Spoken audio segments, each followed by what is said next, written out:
Vidéo concernant un sujet bon que je découvre moi petit à petit en tant qu'auteur de vidéos. Sujet dont on parle beaucoup, c'est les trolls. Moi, je vous livre ma réflexion. Je sais pas, je me suis pas livré à une étude, j'ai autre chose à faire foutre que ça. J'ai plein de sujets intéressants avec lesquels que j'aimerais partager avec vous. Et donc là, je vous livre un petit peu ma réflexion et l'expérience que j'en ai. Donc notamment, c'est vrai quand on aborde certains domaines, et je me rends compte que curieusement, moi il y a des vidéos dans lesquelles j'ai été très très offensif, j'ai pas eu tellement de retours, et d'autres certains aspects où j'en ai eu énormément, notamment l'UPR. Alors ça m'a un petit peu rassuré, je me suis dit est-ce que je suis pas parano, mais j'ai vu que par exemple dans la dernière vidéo de Jovanovic, il entretient avec Rougeron, il en parle très nettement. Donc effectivement, c'est connu que par exemple l'UPR est une source à trolls extraordinaire. Alors les trolls, pour moi, il en existe à peu près trois catégories. Hein. Il y a les ludiques, hein, ceux qui font ça pour se marrer. On s'amuse comme on peut. Il y a les fanatiques qui défendent leur secte. Et puis vous avez aussi des professionnels, hein, des gens qui sont là employés par des groupes de pression, par des partis, par ceci, par cela. Euh, donc moi, ce que j'observe dans leur technique, hein, c'est un petit peu, c'est le plus fréquent. Ce que j'observe, c'est d'abord, c'est comme d'une guerre, un tir de barrage. Hein. Donc le but, c'est de neutraliser l'adversaire avant de lui porter les stockades.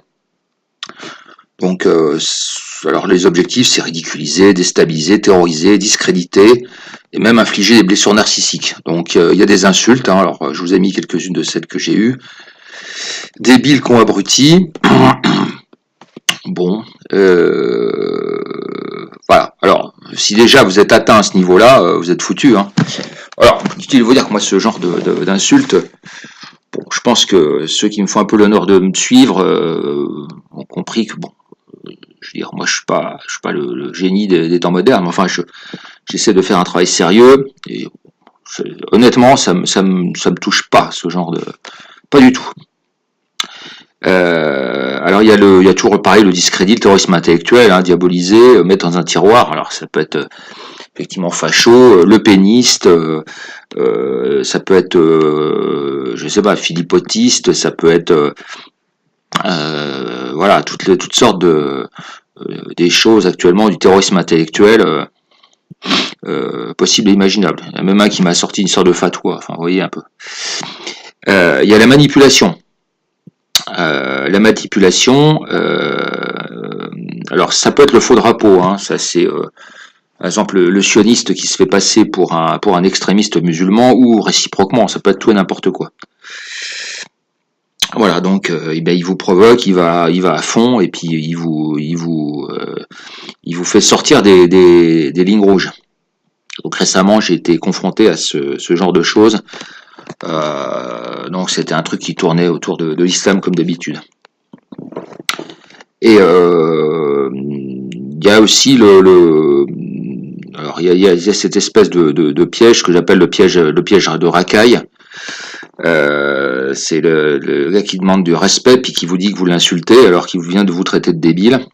Puis quand vous lui répondez que vous devriez réfléchir ou vous lui faites une réponse votre propos manque de réflexion ou un truc un peu assez bénin, c'est lui qui vous parle d'insulte et de manque de respect. Voilà. Alors, un certain nombre, très souvent, essaient de vous embrouiller. Donc, ils vous font la technique de l'escalier. Donc, c'est des questions successives. Et pour vous amener, pour orienter la discussion dans un certain sens. C'est-à-dire pour l'enterrer, pour la dévier de son sujet, pour la mettre hors sujet, pour vous amener à dire des choses, sortir des lignes rouges. Voilà, petit à petit, par une suite de questions. Ça, c'est aussi une chose que je vois de temps en temps. Et puis, un moment où on va vous amener clairement à la contradiction. Alors, j'ai remarqué une chose, c'est que la contradiction, alors elle peut être pertinente, hein, ça, il n'y a pas de problème. Mais ils n'hésitent pas à utiliser une contradiction complètement fausse, mensongère et très grossière. Mais en fait, là, ça s'apparente à ce qu'on appelle l'injonction paradoxale ou à double contrainte. Donc ça amène chez vous une dissonance cognitive et ça vous déstabilise parce que vous dites c'est pas comment je peux répondre à ça quoi. C'est tellement gros, c'est tellement énorme. Donc ça c'est une chose qu'ils utilisent assez souvent. Et effectivement, curieusement, hein, quand on peut avoir plus de mal à répondre à une contradiction grossière, mensongère et non pertinente, c'est beaucoup plus difficile que de répondre à une contradiction sensée. Alors qui montre d'ailleurs que le contradictoire ne veut pas débattre. Je veux dire, on a le droit de pas être d'accord, on peut échanger, etc. Alors, c'est efficace puisque la preuve, bon, le trollisme, hein, c'est quelque chose qui marche très bien, hein, donc sur beaucoup de gens. Donc les gens n'osent plus, ça mène qu'on n'ose plus critiquer, qu'on n'ose plus juger, qu'on est le politiquement correct, qu'on marche sur des œufs. Donc voilà, le but c'est de détruire la dissidence, etc. Alors ce qu'il faut bien voir, c'est que là, ce que je vous parle, c'est le monde de la dissidence. Hein. C'est invraisemblable cette dissidence qui se plaint d'être maltraitée par les médias mainstream, qui se plaint d'être persécutée par le système et qui fournit de très gros persécuteurs. Donc là, ça vous explique aussi pourquoi c'est la dissidence 2.0, c'est du pipeau. Hein. C'est du pipeau complet. D'ailleurs, on voit Asselineau qui nous sort ses abonnés avec beaucoup de soutien à 2.0, puis finalement vous avez vu ce qu'il fait. Et je veux dire, il faut rendre hommage à Conversano d'avoir compris il y a un an à peu près. Et enfin, il l'a compris après plus que ça, il l'a compris après les présidentielles de 2017. Il a très bien compris dans une vidéo que c'était pas la stratégie. Et d'ailleurs, finalement, il en a lui-même tiré les conclusions utilitaires, puisque il est plus dissident, hein, il est vendeur de bouquins, donc quelque part, il y croit plus lui-même et il utilise ça il garde ça comme clientèle, quoi. Alors, il faut insister sur quand même le troll dans lui-même, parce qu'il faut être quand même très particulier. Hein. Pour être un troll, donc le troll c'est clairement une personnalité toxique. Hein. Donc, bien entendu, il est pervers. Ça, c'est clair. Hein. Il est perverse, il est amoral. Il n'a aucune empathie. Alors, ça signifie quoi? Ça signifie que vous ne pouvez pas lutter, utiliser la logique. Vous ne pouvez pas utiliser la logique contre et les arguments contre le troll. C'est impossible. Je veux dire, plus vous allez utiliser la logique, plus vous allez vous enfoncer, parce qu'il va continuer ça. Je me rends compte parce que bon, je l'ai fait, j'ai fait un peu semblant de jouer le jeu avec certains trolls pour voir un petit peu, c'est pour confirmer mon hypothèse. Effectivement, c'est ça. Là, vous commencez à vous justifier, il vous met une deuxième salve, quoi. Il vous en rajoute, et plus vous justifiez, plus il vous attaque. En fait, vous vous enfoncez, quoi. Il vous enfonce. Donc, ce sont des personnalités perverses. Ils ont une structure psychopathologique. Alors, attention, c'est pas des serial killers, etc., mais c'est des gens pas nets. Hein.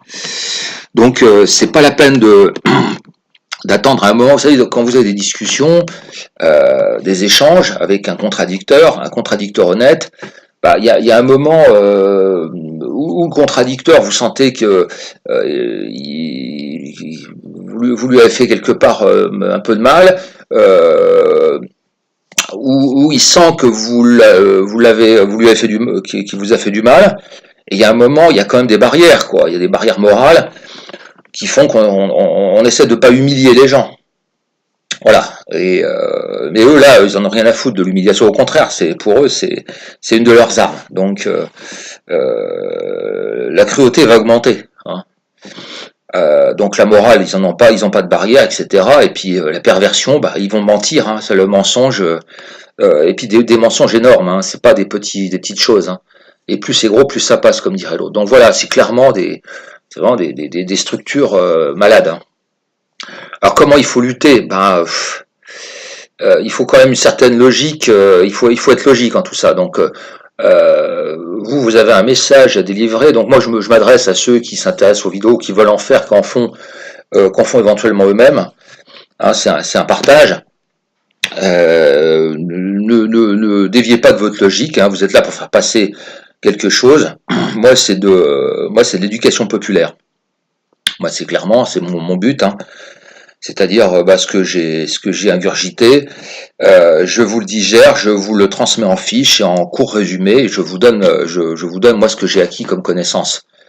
Et de l'autre côté, c'est ce que je fais sur YouTube. J'apprends des choses aussi d'autres, hein, j'apprends énormément. Je passe plus de temps à apprendre que moi à apprendre aux autres, hein. Voilà, donc ne déviez pas de votre rôle, vous avez un objectif, faites-le du mieux que vous pouvez. Bien entendu, hein, votre travail doit être, vous devez de faire un travail le plus sérieux possible.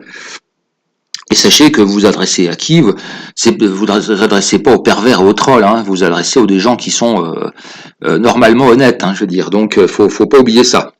À qui vous vous adressez. Alors vous êtes là pour, vous pouvez échanger des idées, bien entendu, ça c'est toujours intéressant, mais c'est tout. Vous n'êtes pas là pour vous n'êtes pas là pour ni pour écraser un adversaire, ni pour démontrer une supériorité, ni rien. Essayez de rester dans. Alors c'est pas toujours facile, hein. C'est pas, je dis pas, je suis pas parfait, hein. Mais voilà, vous êtes là pour ça. Vous mettez dans la tête. Moi c'est assez simple parce que moi je suis là pour. Bon, c'est éducation populaire. Donc je me fiche complètement de savoir qui a la plus longue, etc., hein. Donc du travail le plus possible, puisque pour moi c'est relativement simple parce que je sais, voilà, c'est de l'éducation, donc c'est assez simple comme objectif. Alors après, il faut pas hésiter, malgré les attaques, etc., à émettre un jugement. Vous pesez le pour et le contre, vous montrez ce qui est négatif, ce qui est positif, mais vous émettez un jugement. Alors pas forcément un jugement global, hein, je veux dire, par exemple dans le programme d'Asselineau, il y a des choses qui sont bien, il y a des choses qui veulent rien dire, etc. Donc faut essayer de, voilà, faut pas émettre, pas forcément tout jeter à la poubelle, hein, parce qu'il y a une ou deux choses qui ne tiennent pas la route. Voilà. Alors, en pratique, je pense qu'il faut pas perdre son temps avec ces gens-là. Moi, j'aimerais faire des quantités de vidéos, j'ai pas forcément le temps. Donc, dès que vous avez remarqué le troll, je crois qu'il faut. Là, pour l'instant, jusqu'à présent, j'ai discuté avec eux pour un peu me rendre compte, un peu les étudier, etc. Bon, maintenant c'est terminé, je crois que j'ai plus de temps à perdre avec ça. N'hésitez pas, si vous faites des vidéos, à gicler les messages parce que ça sert à rien. Si ça n'apporte rien, les insultes, hein, les insultes c'est très simple, hein, c'est débile, con, abruti, enfin tout ça. Hein, donc ça, moi désormais c'est adios amigos. Hein, voilà. Alors j'espère que ça vous a un peu éclairé. Et surtout si vous faites des vidéos et puis si vous où vous voulez vous lancer.